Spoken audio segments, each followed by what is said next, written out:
documents known as the Northwoods documents or the Northwoods agreements or something to that effect.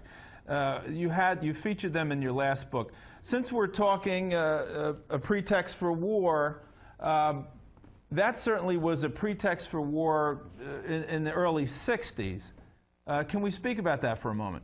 The idea was to create a pretext to show that there was an attack by Cuba on the United States, and the idea was to have U.S. personnel from the CIA and other places secretly create terrorism in the United States. The documents actually said people would be shot on American streets, bombs would be blown up.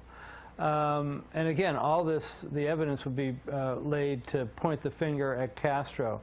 One other idea was they were going to, they had a very complex plan where they were going to take an aircraft and load it with CIA people that looked like college students, fly it over to have it take off from an airport in Miami with a lot of publicity, and then it would quickly, after it got into the air, land at a secret CIA base.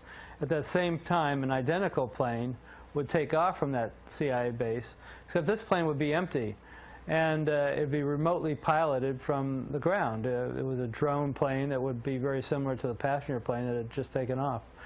And once the plane was over Cuba, there was going to be a tape recorder that would have played a distress call into a microphone saying help we're being shot at, and a few minutes later, once the plane was over the Caribbean Sea after it passed over Cuba, it would have somebody would have pressed a button on the ground, blowing up the plane, and they would have blamed Cuba for killing a plane load of American college students. At another point, they had this idea where they were going to